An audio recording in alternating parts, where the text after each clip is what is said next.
Kita melihat Yesaya pasal 46 ayat 10 sampai 11. Silahkan Ibu Elis membacakannya. Yesaya 46 ayat 10 dan 11. Yang memberitahukan dari mulanya hal yang kemudian dan dari zaman purbakala apa yang belum terlaksana.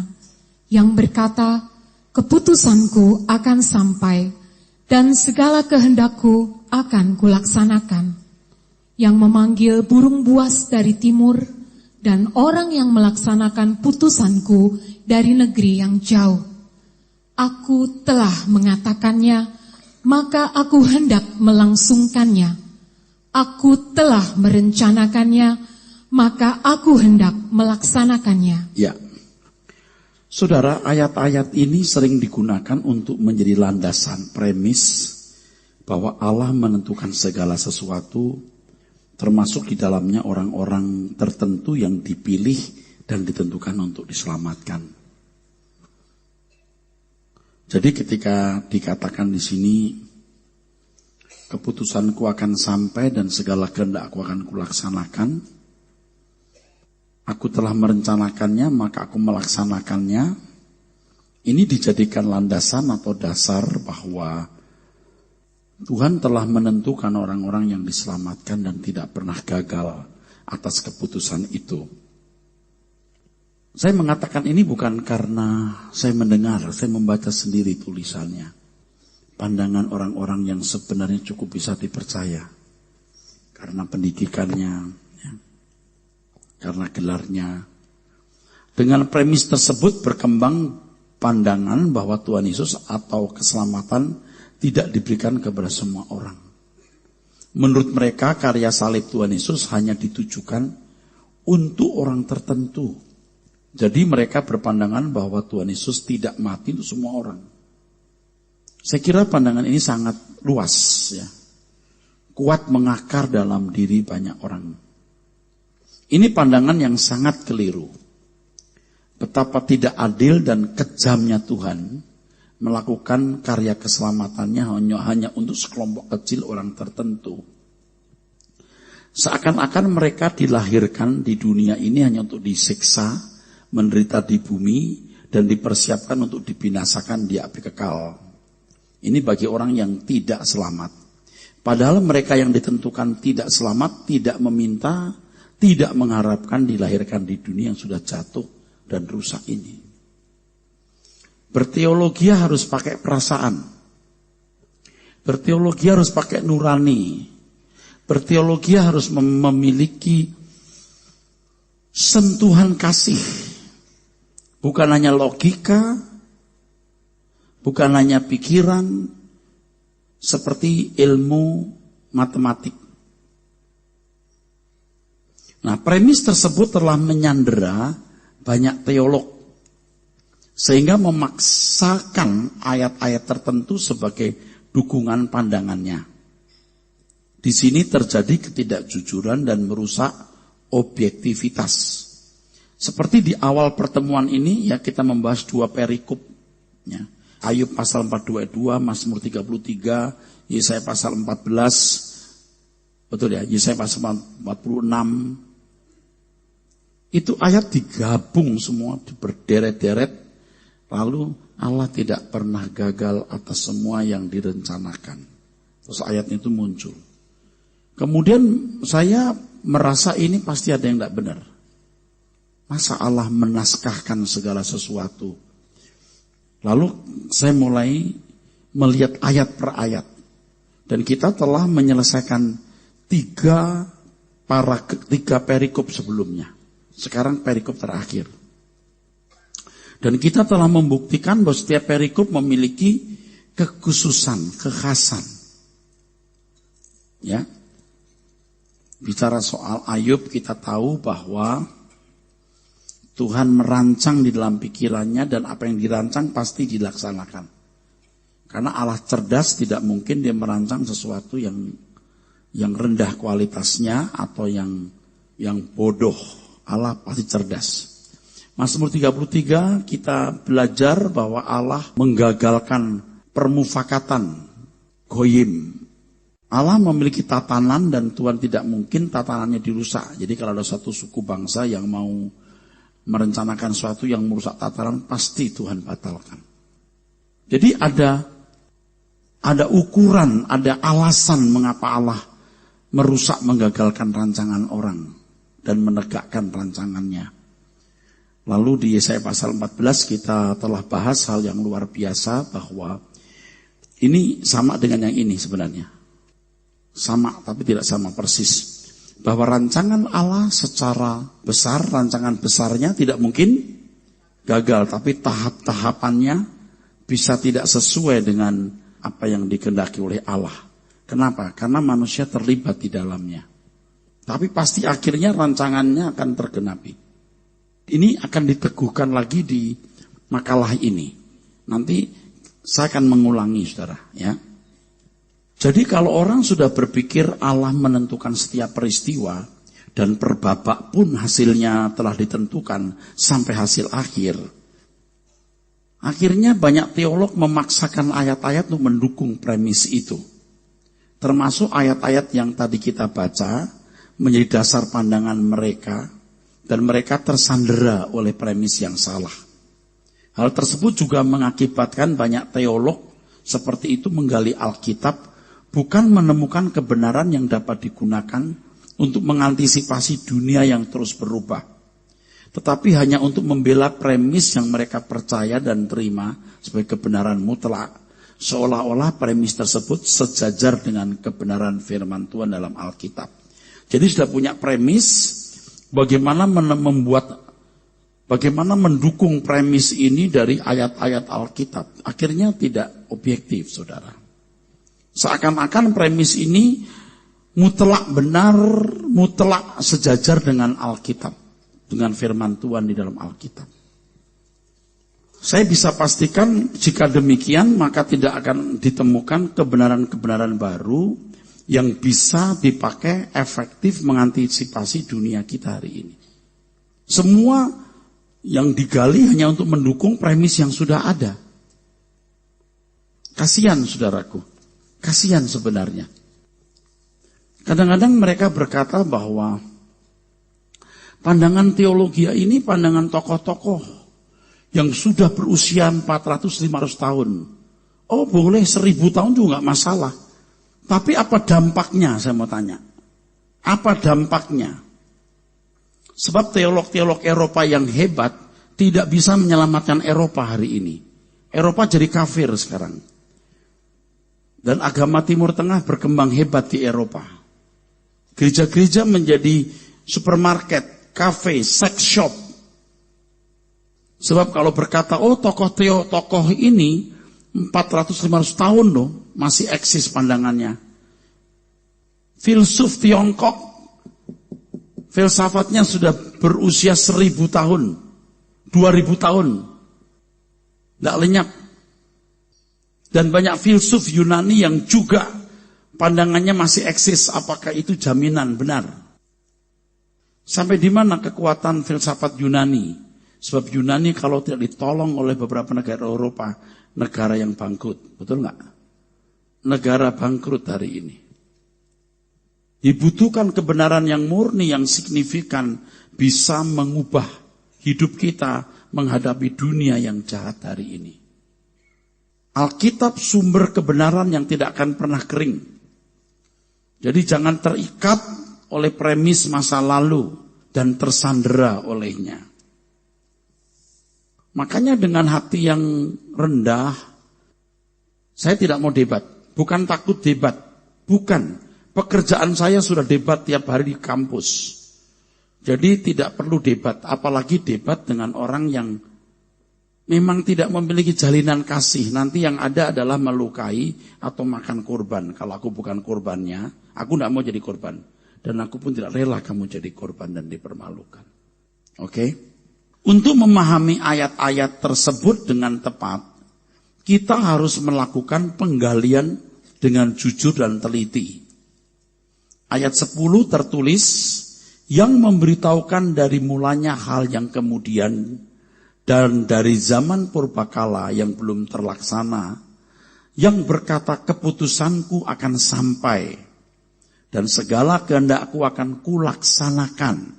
Pernyataan Tuhan ini menunjukkan bahwa Allah memiliki rancangan sejak zaman purbakala atau sejak dulu, dan Allah memberitahukan apa yang dirancang tersebut, serta membuktikan bahwa apa yang dirancang tersebut dilaksanakan. Ingat, ini tidak bicara nasib individu, ini nasib dunia. Oke? Memang dunia adalah komunitas manusia, tapi tidak menentukan nasib individu. Itu ingat. Terus? Kata memberitahukan dalam teks aslinya adalah nagat, yang artinya selain to inform atau memberitahukan, to tell, menceritakan, juga berarti menyatakan secara terbuka atau to declare. Dalam teks bahasa Inggris, kalimat di ayat 10 tersebut diterjemahkan, declaring the end from the beginning and from ancient times the things that are not yet done. Ini teks terjemahan yang lebih harafiah. Terus, apa yang telah dinyatakan oleh Tuhan pasti dilaksanakan. Kata terlaksana dalam Yesaya 46 ayat 10 adalah asah, yang lebih tepat diterjemahkan menyelesaikan selain melakukan, mengerjakan atau membuat, to do, fashion, make. Juga berarti menyelesaikan, accomplish. Pernyataan ini menunjukkan bahwa apa yang pernah dikatakan Tuhan yang belum terlaksana suatu hari pasti dilaksanakan, sebab Ia tidak pernah gagal. Ini kan penjelasan yang sangat natural, tidak dibuat-buat. Betul saudaraku? Tidak kita tarik sana tarik sini karena mau membela satu premis. Tahu premis ya, asumsi dasar ya. Kalau sudah berpunya premis, Allah menentukan segala sesuatu, yang selamat, yang binasa. Maka ayat-ayat seperti ini dipakai untuk mendukung pandangan itu. Jadi tidak objektif. Kalau saya mengatakan tidak jujur juga. Jadi kalau berbicara mengenai deklarasi atau menyatakan secara terbuka to declare, hal ini menunjukkan bahwa apa yang dinyatakan adalah sesuatu yang sangat penting. Kalau sampai to declare, itu sesuatu yang penting. Saudaraku, ya. Nagat. Ini bukan sesuatu yang nilainya sementara atau sesaat. Hanya untuk seseorang atau hanya untuk sekelompok kecil manusia. Bila mengacu pada ayat 13, artinya Yesaya pasal 46, ayat 13, ini maaf ya, mesti ditambah Yesaya 46-nya juga. Tapi memang konteks kita, pembicaraan kita di Yesaya pasal 46. Bila mengacu pada ayat 13, nyatalah bahwa yang dinyatakan atau to declare adalah mengenai keselamatan. Dalam ayat tersebut tertulis, keselamatan yang daripadaku tidak jauh lagi, sebab aku telah mendekatkannya dan kelepasan yang kuberikan tidak bertangguh lagi. Aku akan memberikan kelepasan di Sion dan keagunganku kepada Israel. Ini sudah jelas menunjuk ke siapa? Baca, jelas sekali. Jelas sekali pernyataan Tuhan dalam ayat ini menunjuk pada karya keselamatan Allah dalam Tuhan Yesus Kristus. Hal yang sangat penting bagi semua orang dan yang nilainya kekal. Untuk hal penting dan bagi semua orang ini, Tuhan mendeklarasikan. Ya. Jadi kalau sampai kata declare, itu sesuatu yang penting. Ini menyangkut bukan sekelompok kecil, manusia semua. Bukan untuk sesaat tetapi kekal. Ini tidak mengada-ada, saudaraku. Kita akan membaca ayat 10, 11, 13 ternyata ini. Jadi kita tidak mengada-ada ya, saudaraku. Kata keputusanku dalam teks aslinya etsah. Kita telah mempelajari ini, saudaraku, di Mazmur pasal 33. Etsah itu counsel, permufakatan. Kalau dipersoalkan mengenai kata etsah atau permufakatan, Apa isi permufakatan dari diri Tuhan? Jadi kalau Tuhan mengatakan bahwa keputusanku akan kulaksanakan, artinya permufakatanku. Kapan Tuhan punya permufakatan? Ya Kejadian pasal 1 ayat 26-27. Kita baca yuk. Mari dibuka Alkitabnya. Disitulah satu-satunya ayat yang jelas sekali.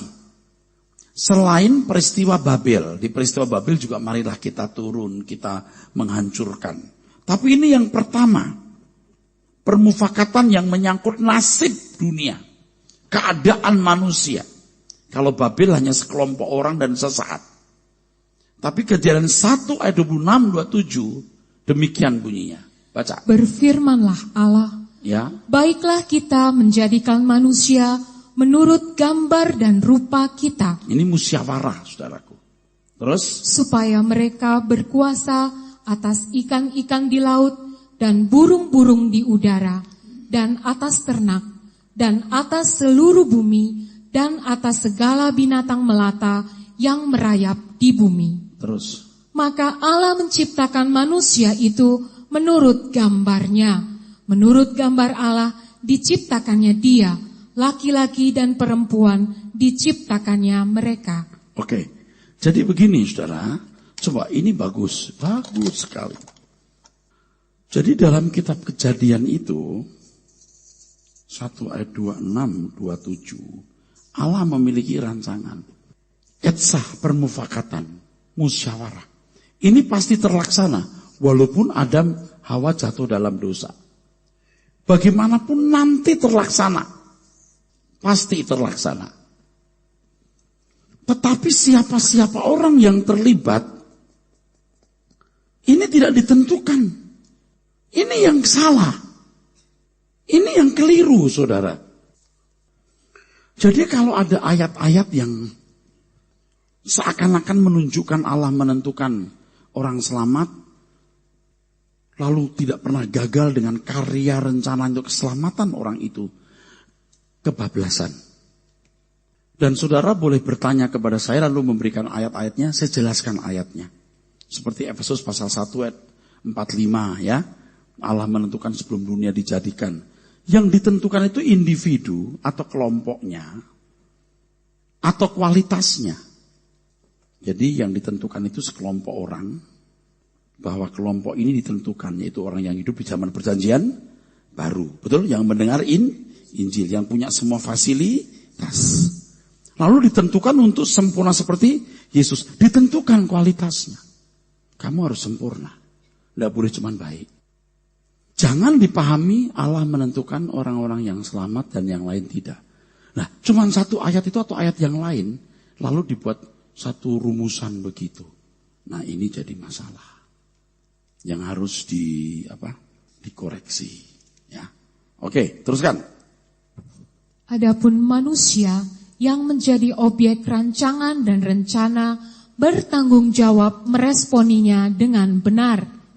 Manusia per individu yang memenuhi target menjadi manusia seperti yang dikehendaki Allah tidak ditentukan oleh dekrit Tuhan, tetapi tergantung kepada kehendak bebas masing-masing individu. Nah, saya bingung kenapa orang tidak menemukan hal ini. Adapun manusia yang menjadi objek rancangan dan rencana bertanggung jawab meresponinya dengan benar. Manusia per individu memenuhi target, yang memenuhi target menjadi manusia seperti yang dikehendaki Allah tidak ditentukan oleh dekrit itu. Jadi begini saudaraku, Allah merancang adanya manusia segambar dengan dirinya. Bahkan sebelum dunia dijadikan, Allah merancang ada manusia sempurna seperti putra tunggalnya, ya saudaraku. Ini kembali gambar tadi, saudara, tadi terlalu besar. Allah merancang dunia yang sempurna, di mana ada manusia-manusia yang segambar dengan dirinya. Tapi rupanya jatuh Adam dan Hawa. Lalu tadi kita telah membaca apa yang dulu kukatakan. Betul nggak? Nanti kulaksanakan. Nah, betul, akan dilaksanakan Tuhan nanti di sini. Tapi siapa orang-orang yang, ini kan banyak orang hidup saudara. yang akan menjadi manusia seperti yang dirancang Tuhan. Allah tidak menentukan ini, yang ini. Tidak. Mereka masing-masing harus meresponi kasih karunia itu. Yang tidak gagal itu ini loh rancangannya. Yang ini tergantung individu. Bukan kalau Allah menentukan seseorang tidak akan gagal. Salah. Itu merusak tatanan. Merusak tatanan. Kalau Allah memilih dan menentukan siapa yang dapat mencapai target tersebut dan yang tidak, berarti Allah bertindak tidak adil dan kejam. Allah tidak mungkin merancang manusia untuk binasa masuk api kekal. Nggak mungkin. Nggak mungkin. Itu nggak mungkin. Berteologialah dengan nurani. Saya kemarin waktu ngajar saya sempat ngomong satu hal begini. Malam hari kita pulang jam 11 malam atau sudah tengah malam lah. Lihat orang jual jagung yang masih menumpuk, rupanya nggak laku. Hati kita miris, saudaraku. Sedih. Ini udah sengsara macam begini, hidup di tengah ketidakadilan. Dan dia juga tidak minta dilahirkan jadi penjual jagung. Lalu mati masuk neraka kekal. Mana bisa? Pakai nurani. Lalu dia selamat, Pak. Saya nggak bilang selamat. Tapi Tuhan tidak akan mudah membuang orang ke neraka. Kalau orang tidak mendengar Injil atau salah mendengar Injil, tetap dihakimi oleh perbuatan. Makanya orang mesti mengerti ada kelompok yang dimuliakan bersama Tuhan Yesus, keluarga Allah, karena sulung roh. Ada kelompok masyarakat yang masuk di dalam masyarakat langit baru bumi baru nanti. Kalau kita mengasihi sesama kita, membuat orang tidak membenci Yesus, itu bisa menyelamatkan orang itu. Dia dihakimi perbuatan. Jangan sampai kita membuat batu sandungan. Ada seorang yang nggak tahu hadir nggak hari ini. Saya sudah ketemu orang itu, bapak itu. Dia berkata, saya mau pindah agama, Pak. Saya kecewa. Atau kalaupun saya nggak pindah agama, saya tidak akan ke gereja. Sampai dia mendengar suara kebenaran. Dia betul-betul terikat dan tergila-gila dengan suara kebenaran. Itu menjadi beban buat saya. Saya tidak boleh bikin salah. Jangan sampai kita membuat orang tersandung. Bagaimana orang-orang itu juga bisa masuk dunia akan datang. Kalau begitu orang bisa selamat, Pak, nggak percaya Yesus. Itu pernyataan orang bodoh. Dia harus ikut seminar nanti. Tapi firman Tuhan mengatakan, firman yang mana? Mari ku ajari. Oke, mari ku ajari. Firman yang mana? Yang tidak percaya, Pak, binasa. Kalau dia tidak tahu, binasa. Kalau dia salah mengerti, binasa. Jangan menyamakan keselamatan yang sempurna bagi orang yang menjadi corpus delicti dan keselamatan yang tidak sempurna bagi orang yang berbuat baik. Tapi perbuatan baik nggak menyelamatkan, Pak. Memang kalau Tuhan Yesus tidak mati di kayu salib, tidak ada keselamatan sama sekali. Entah keselamatan sebagai corpus delicti atau keselamatan masuk dunia akan datang, tidak ada. Tidak mungkin Allah merancang manusia untuk binasa masuk api kekal. Ini, dia mendekretkan bahwa semua yang dirancang etsah akan terlaksana. Asah, diselesaikan, finish. Tapi individu-individu begini, Allah beri kebebasan. Jangan individu-individu ini yang ditentukan selamat, yang lain binasa. Tidak. Kejam kalau Allah begitu, sangat kejam. Kenapa kita keberatan orang-orang itu masuk dunia akan datang? Karena kamu tidak mau sempurna. Kita juga belum sempurna ini, belum. Tapi kita mau sempurna seperti Tuhan Yesus. Dan itu menjadi panggilan yang sangat kuat. Makanya kalau pengertian keselamatan hanya terhindar dari neraka, diperkenankan masuk surga, tidak ada panggilan yang kuat. Itu Kristen kulit. Tidak ada tanggung jawab. Teruskan. Jadi Allah merancang keselamatan bagi manusia. Rancangan tersebut pasti terlaksana. Tetapi Allah tidak menentukan siapa yang selamat dan siapa yang binasa. Keselamatan masing-masing individu tergantung masing-masing individu itu sendiri. Sangatlah keliru kalau orang berpandangan bahwa Allah merancang keselamatan dan Allah menentukan siapa yang dipilih untuk selamat, dan Allah tidak akan gagal merancang siapa yang diselamatkan. Dalam hal ini harus ditegaskan bahwa Allah merancang proyeknya dan melaksanakannya tanpa gagal. Adapun keselamatan individu yang menjadi objek proyeknya khususnya atau umat penyelamatan baru tidak ditentukan, tetapi tergantung masing-masing individu. ini paling fair. Mungkin Anda berkata, Pak, kok Bapak ribet banget sih gitu? Kok Bapak kayak ribet banget? Oh iya, saya ribet karena saya tahu. Anda tidak ribet karena Anda mungkin kurang tahu. Ini yang merusak bangunan berpikir banyak orang Kristen. Dan saya harus mengatakan, gereja-gereja yang besar dan kuat, rata-rata teologianya itu, Allah menentukan siapa yang selamat, siapa yang binasa. Tulisan-tulisan ini akan menimbulkan revolusi. Mungkin di kalangan grassroots ya, tidak terlalu, tapi para teolog akan mempersoalkan. Tapi kalau saya diajak persoalan, saya tidak mau. Bukan pengecut, tidak perlu. Nggak perlu. Biar keluarga sendiri saja. Tapi jangan lupa, kalau ini kebenaran, Tuhan akan meneruskan ini ke banyak tempat. Kita pasrah kepada Bapa yang punya kebenaran ini. Teruskan. Orang-orang yang dapat mencapai target tersebut, yaitu menjadi sempurna, kembali ke rancangan Allah semula, adalah orang-orang yang dengan kehendak bebasnya memilih untuk berjuang dan memenangkan pertarungannya. Fair enggak, saudara? Fair, bukan Allah yang menentukan. Jangan berkata dia bisa berjuang pun karena Allah membuat dia bisa berjuang. Ya, kita nggak bisa ngomong kalau orang begitu. Saya mau tanya, kalau begitu Adam, siapa yang menentukan dia jatuh? Ya, itu mah sudah jelas lah. Oke, terus. Dengan demikian, Allah tetap bertindak dalam kebenaran dan keadilan secara konsisten dan konsekuen.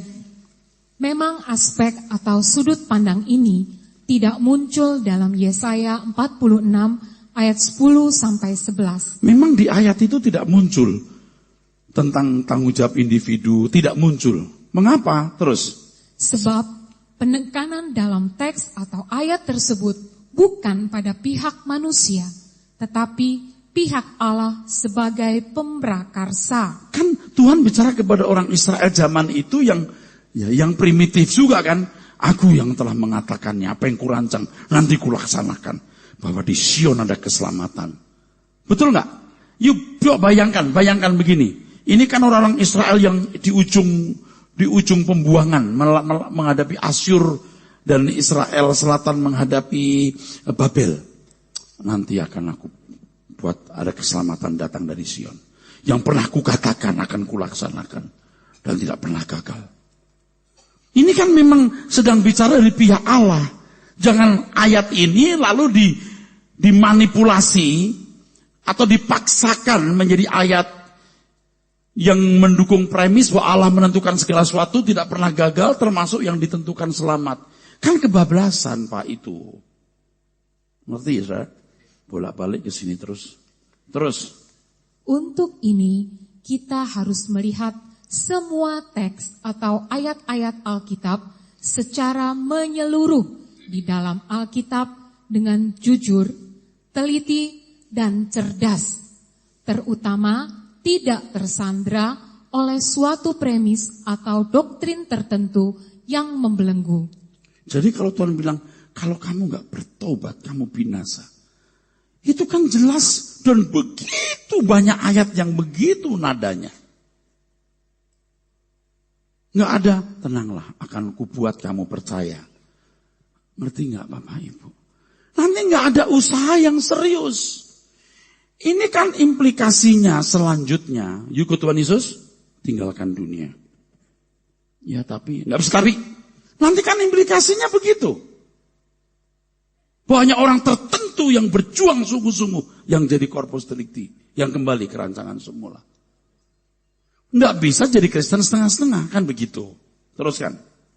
Rancangan Allah atau permufakatan atau counsel tidak akan pernah gagal. Allah pasti akan sampai. Kata akan sampai dalam teks aslinya di ayat tersebut. Terus. Yang artinya tetap teguh, terlaksana atau pasti terjadi. Kalimat keputusanku akan sampai. My counsel shall stand. My purpose will be established. Terus. Maksud kalimat tersebut adalah bahwa apa yang dirancang Tuhan dalam permufakatannya bersama dalam Allah Tritunggal akan diwujudkan, dijadikan, atau digenapi. Amin. Mengenai keselamatan, mengenai diciptakan manusia segambar dengan Allah, pasti digenapi. Dan kita hidup di zaman penggenapan itu. Kalau sampai kita mengabaikan proyek yang begitu mulia, rugi kita hidup di zaman ini. Apalagi kita mendengar kebenaran, saudara. Tidak ada yang menarik dalam hidup kita kecuali memberi diri diproses untuk menjadi manusia Allah. Sesuai rancangannya. Apapun keadaan kita hari ini. Dan saudara datang ke gereja ini hanya untuk itu. Bagaimana kodrat ilahi digenapi dalam hidup kita. Saya makin hari terus maksa diri. Kalau nggak maksa diri juga saya hanyut Pak dengan dunia. Memuaskan daging, memuaskan jiwa. Ini luar biasa. Pada waktu kita menutup mata, kita melihat kekekalan, kita baru menyadari sepenuhnya bahwa waktu tidak ternilai harganya. Terus. Selanjutnya, di ayat 11 tertulis, yang memanggil burung buas dari timur, dan orang yang melaksanakan putusanku dari negeri yang jauh. Aku telah mengatakannya, maka aku hendak melangsungkannya. Aku telah merencanakannya, maka aku hendak melaksanakannya. Ya, kalimat yang memanggil burung buas dari timur dan orang yang melaksanakan putusanku dari negeri yang jauh, itu menunjukkan keperkasaan Allah bahwa Ia adalah Allah yang mampu melakukan segala sesuatu. Itulah sebabnya yang direncanakan dapat dilaksanakan Allah, tidak pernah gagal. Anda tahu maksudnya apa ini? Burung buas dari timur, orang yang melaksanakan putusan dari jauh. Asyur dan Babil yang menghancurkan Israel. Bisa jadi begitu. Nggak ada lagi. Maksudnya apa? Nggak ada lagi. Israel tidak dengar-dengaran, balik hancurkan bangsa ini. Tapi aku akan membangun nanti keselamatan di Sion. Itu nggak asal ngomong Tuhan itu. Teruskan. Kalimat berikut dalam ayat 11 tersebut adalah, aku telah merencanakannya, maka aku hendak melaksanakannya. Kata merencanakan dalam teks aslinya adalah yatsar.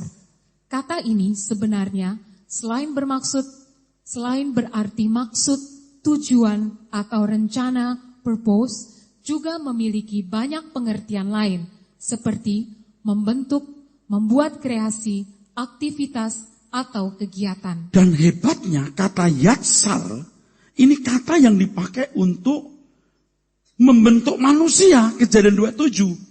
Kan ada kata yang berarti membentuk atau menciptakan, Pak. Yang pertama, bara. Menciptakan tanpa bahan. Yang kedua, asah. Make, membuat. Yang ketiga, yatsar. Yang ketiga ini artinya membentuk dengan unsur seni atau dalam unsur seni. Dalam bahasa Inggris diterjemahkan to carve. Carving, apa? Ukiran.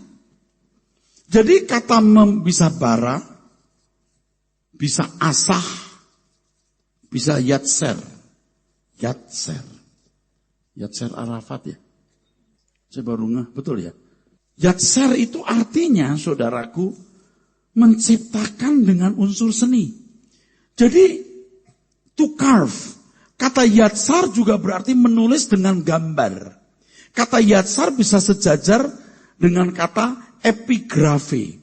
Ingat ketika Tuhan Yesus ditanya, Tuhan, kita bayar pajak nggak kepada kaisar? Kalau Tuhan bilang tidak, dia dituduh sebagai pemberontak yang melarang, yang menghasut rakyat tidak bayar pajak kepada kaisar. Tapi kalau bilang boleh, Tuhan Yesus akan dianggap oleh para fanatis Yahudi sebagai pengkhianat bangsa. Oh, apa jawabnya? Memang Tuhan luar biasa. Oh ya, sorry ya. Ada yang tanya kepada saya, belum saya jawab. Ketika Tuhan disuruh ketika Tuhan Yesus ditanya, Tuhan, ingatkan saya nanti ya, saya belum selesai ini ya. Yang barusan di tanah Kaisar itu. Tuhan, ini ada perempuan kedapatan berzina nih. Lempar batu enggak? Tuhan lagi tulis gini. Dia lama, kan dipaksa. Yang tidak berdosa, lempar dia. Nulis lagi. Nah, maaf kalau Bapak atau Ibu yang nanya itu minggu lalu, saya belum sempat jawab karena memang, ya karena kita sudah waktunya pendek. Saya cuma mengatakan, sebenarnya kita tidak tahu maksud nulis itu apa. Tapi bisa berarti, kamu diambil dari tanah, kamu bukan dari atas, kamu tidak berhak menghukum. Amin. Kamu tidak berhak menghukum. Kamu sesama debu. Dengan Allah yang menciptakan, yang berhak mengeksekusi. Maka Tuhan berkata yang tidak punya salah. Oke, itu ya. Saya mau jawab lupa, aduh Tuhan. Oke, kamu tidak berhak menghukum karena kamu dari debu. Kamu juga punya salah. Kamu akan kembali ke debu. Wah, hebat Tuhan itu. Ya, itu yang saya bisa jawab. Kalau ada jawaban yang lain silahkan karena nggak ada tulisan. Nah, kembali soal berikanlah kepada Kaisar yang wajib kau berikan. Jawabannya, berikanlah kepada Allah yang wajib kamu berikan. Berikan itu dalam teks aslinya apodote. Maaf, di sini nggak perlu ditulis karena bukan konteksnya. Apodote itu give him back, kembali apa? Berikan kembali. Kayak orang berutang. Seperti orang berutang mengembalikan. Jadi begini, Tuhan ambil dinar. Ini dinar. Gambar tulisan siapa ini? Gambar tulisan Kaisar. Kasih Kaisar apa yang wajib kamu berikan.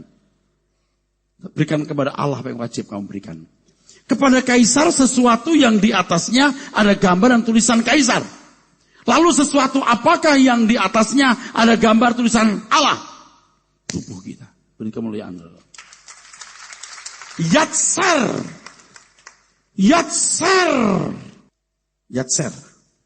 Enggak yang dinar. Yang dinar itu ada tulisan gambar Kaisar. Lah sekarang sesuatu apa yang di atasnya ada tulisan gambar Allah? Ya manusia. Ini kan gambar Allah. Allah tuh mengukir. Yatser tadi. Nah ini yang diberikan kepada Allah. Kalau aku telah merencanakannya, aku telah menyatser.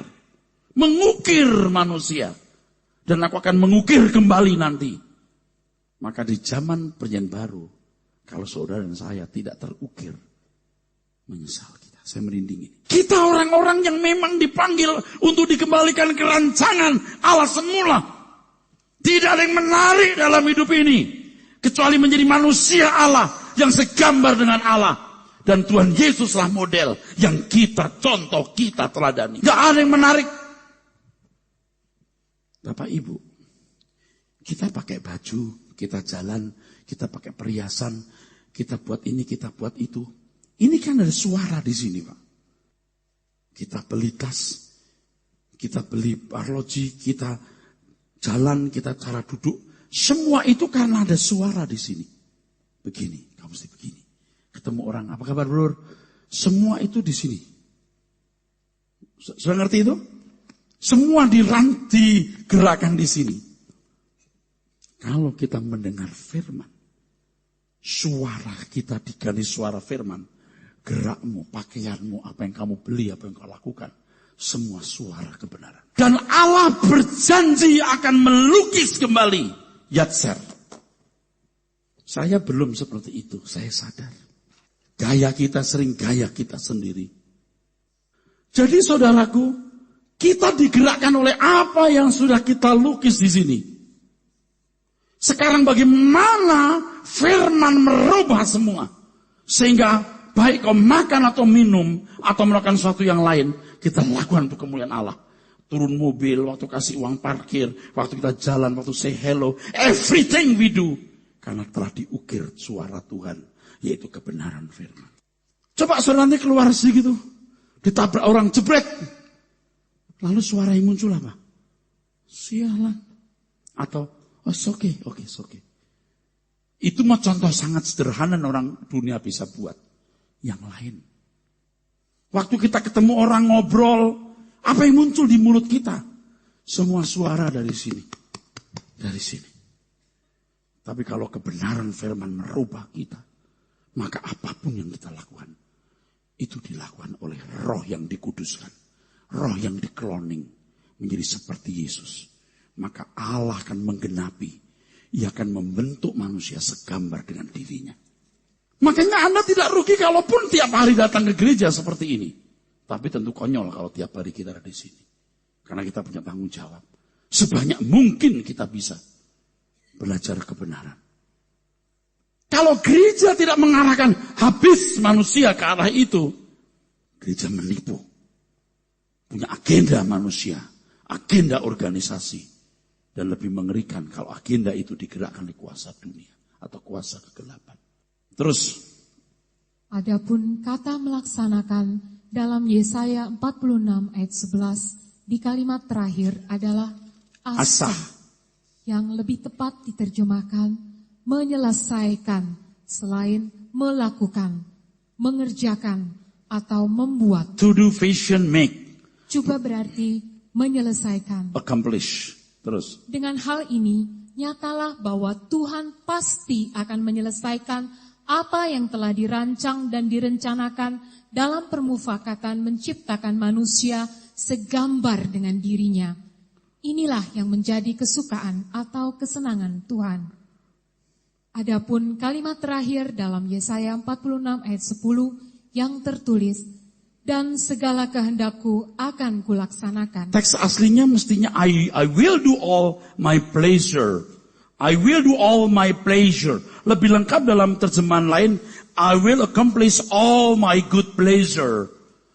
Jadi kehendakku itu dari bahasa Ibrani, kepech, yang artinya kesenangan, delight, pleasure. Jadi kesenangan Tuhan itu menciptakan manusia segambar dengan dirinya. Kalau kita tidak menyukai gairah menjadi seperti Allah, kita tidak seiring dengan dia. Kita lebih seiring dengan dunia. Model berambut, model baju, merek ini, merek itu. Kita sesat. Itu namanya memilih dunia. Orang punya barang ini, aku harus punya. Orang punya benda itu, aku harus punya. Mestinya kita sudah meninggalkan semua itu.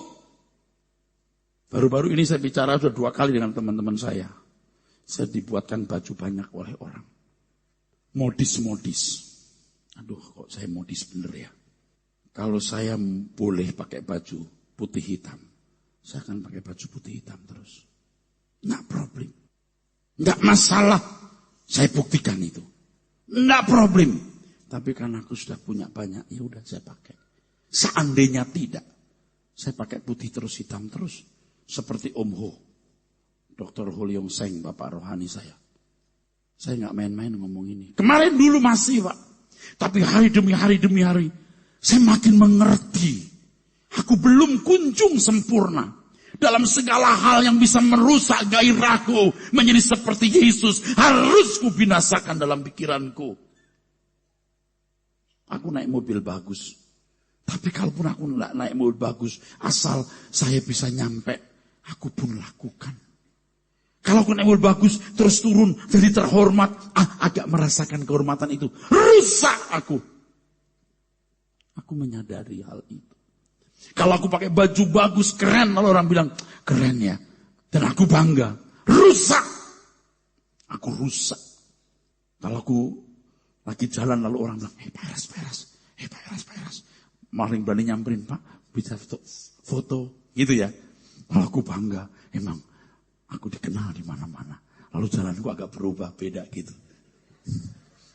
Aku rusak. Nggak usah bikin dosa membawa istri orang kabur atau mencuri harta orang. Tapi sikap hati yang seperti itu pun sudah menunjukkan ketidakseiramaan dengan Tuhan. Tapi hari-hari hidup kita begitu bro.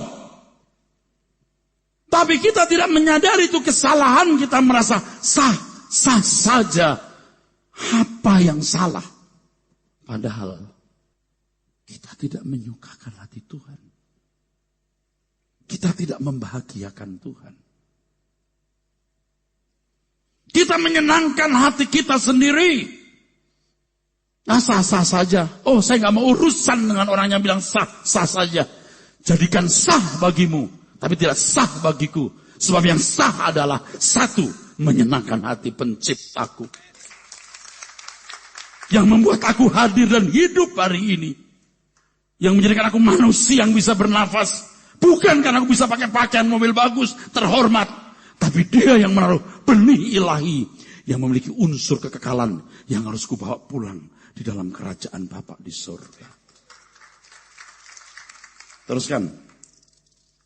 Akhirnya dari 2 ayat tersebut, Yesaya 46 ayat 10-11, dapatlah ditarik kesimpulan bahwa Allah memiliki rencana atau maksud yang menjadi kesenangannya.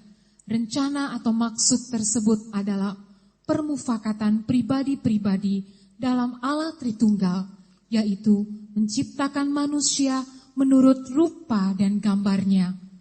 Walaupun Adam gagal menjadi manusia seperti yang dikehendaki oleh Allah, tetapi Allah pasti berhasil merealisirnya. Ia tidak pernah gagal. Dia akan melaksanakan rencana atau maksud tersebut. Ia tidak pernah gagal melaksanakan atau mewujudkan rancangan tersebut. Terus. Untuk mewujudkannya, Allah memiliki rancangan.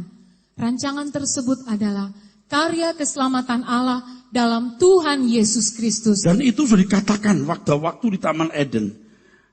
Keturunanmu akan meremukkan kepala ular. Lalu dia berkata kepada Abraham, dari keturunanmu semua bangsa akan diberkati. Maka dikatakan dalam Yesaya pasal 46 ayat 10. Aku akan memberitahukan dari mulanya hal yang kemudian dan dari zaman purbakala apa yang belum terlaksana. Sebab keselamatan datang dari bangsa Yahudi. Apa yang dikatakan?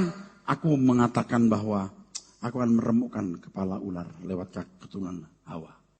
Aku akan menjadikan semua bangsa diberkati oleh keturunan Abraham, orang Yahudi. Yesus Kristus.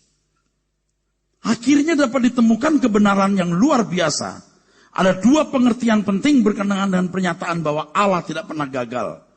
Meneguhkan apa yang tadi dijelaskan pada pelajaran minggu lalu. Pertama, pengertian Allah tidak pernah gagal adalah bahwa tidak ada yang dapat menghalangi proses terjadinya rancangan Allah untuk digenapinya rencana besarnya, grand design-nya. Kedua, hasil akhir di grand design atau rencana besar Allah pasti sesuai dengan rencananya, kerinduan atau keinginannya. Meneguhkan apa yang telah dibahas pada pelajaran sebelumnya, bahwa Allah memiliki rencana besar. Rencana besar Allah dalam hal ini adalah keselamatan yang membangun umat yang layak bagi Dia. Atas rencana Allah ini tidak mungkin gagal.